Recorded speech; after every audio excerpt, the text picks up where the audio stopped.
Il existe, comme l'a dit l'apôtre Paul, des autorités spirituelles. Des principautés. Des dominations. Et la deuxième nuit que cet homme passe dans ce pays, que ce serviteur de Dieu passe dans ce pays, la même nuit, dans son rêve, il voit une reine venir à sa rencontre. Bien aimé, nous vous disons que cette situation se passe dans un pays africain. Et le Seigneur permet de vous dire que ce pays, c'est le Cameroun. Mais la reine qui vient vers ce serviteur de Dieu était une blanche. C'était pas une africaine. Elle était entourée de toute sa cour. Avec sa couronne. Et elle a dit à ce serviteur de Dieu, je sais qui tu es. Mais je sais une chose. Tu es plus fort que moi. Acclamons le Seigneur.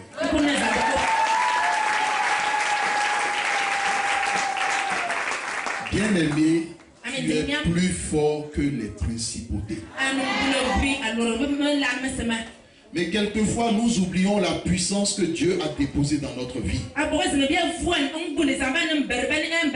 que lorsque tu deviens un enfant de Dieu, je ne sais pas si vous mesurez la portée de cette chose. Enfant de Dieu. Pas enfant des dieux. Enfant de Dieu. De celui qui a créé le ciel et la terre. De celui qui dit et la chose s'accomplit. De celui qui ferme et personne ne peut ouvrir. Et de celui qui ouvre et personne ne peut fermer. Mais c'est ton Père. C'est ton Dieu. De quoi as-tu peur?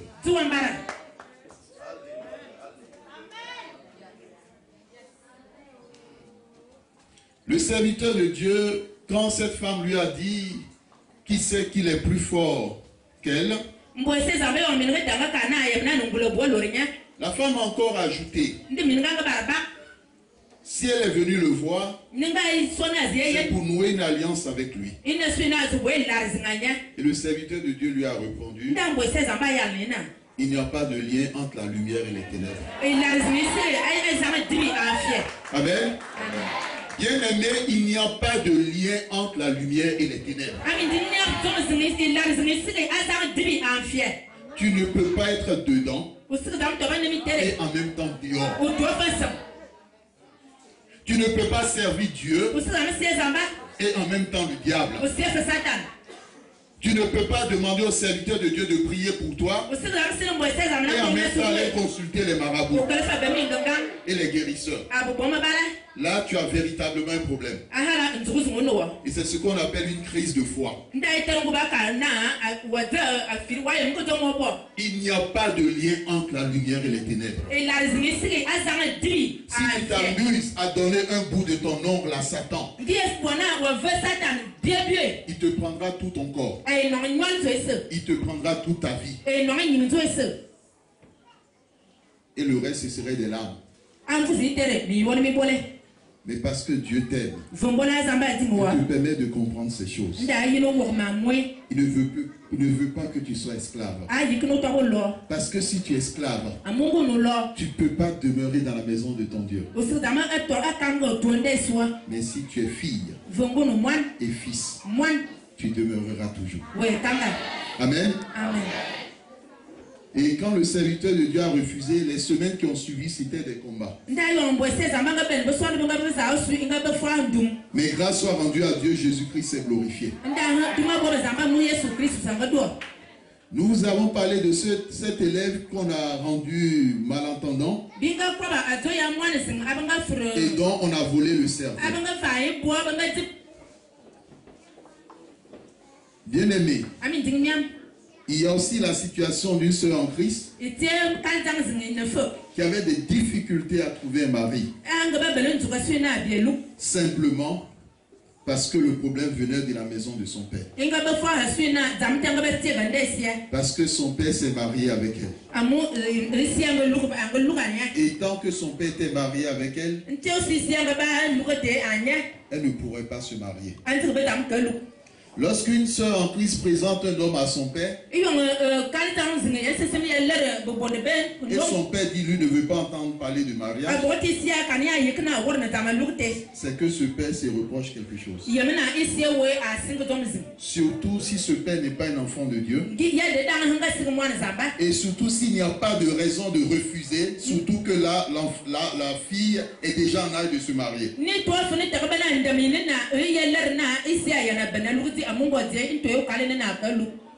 Amen. Amen. Bien-aimé dans le Seigneur, quitter son pays, quitter sa patrie. On a des exemples par rapport à un village où tant que les habitants de ce village étaient dans cette superficie, aucun des enfants n'a eu le bac. Mais ils se sont rendus compte que tous les villages avoisinants, les enfants sortaient ministres, d'autres directeurs. Mais eux, dans leur village, pas même le bac.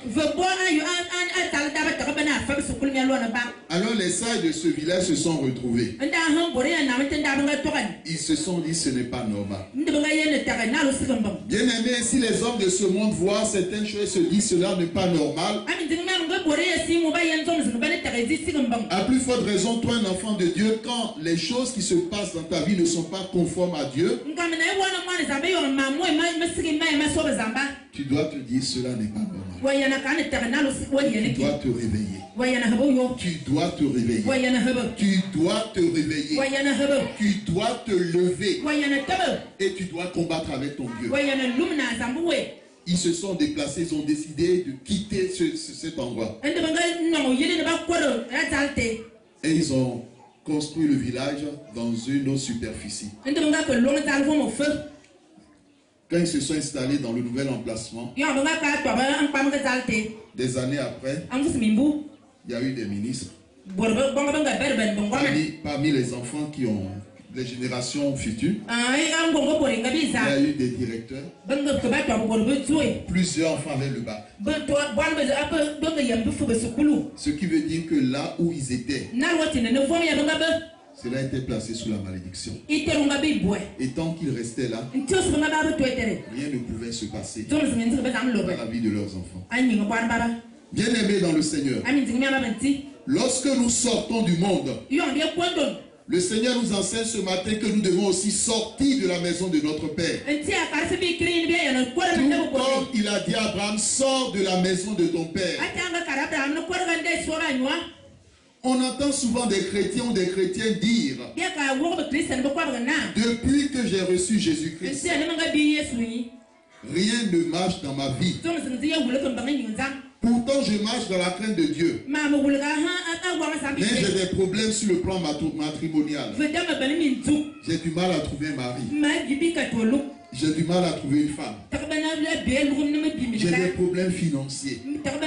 Or, avant, quand j'étais dans le monde, je n'avais pas ces problèmes. J'ai même des difficultés pour trouver du travail. Et depuis que j'ai reçu le Seigneur, il y a cette maladie dans ma vie.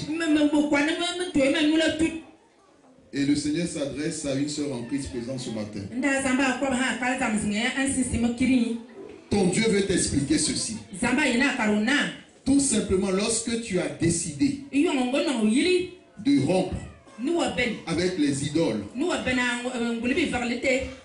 de ta maison, de la maison de ton père, c'est que tu n'as pas véritablement rompu.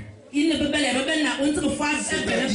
les liens spirituels n'ont pas été coupés. Les liens de servitude n'ont pas été coupés. Les ponts spirituels n'ont pas été coupés. Ce qui fait encore que les puissances de la maison de ton père continue à travailler contre toi. Et lorsque tu attends un niveau donné, il tire les cordes et tu te retrouves en arrière. À certains moments, il te bloque et rien ne marche dans ta vie. L'Éternel dit dans Lévitique 26,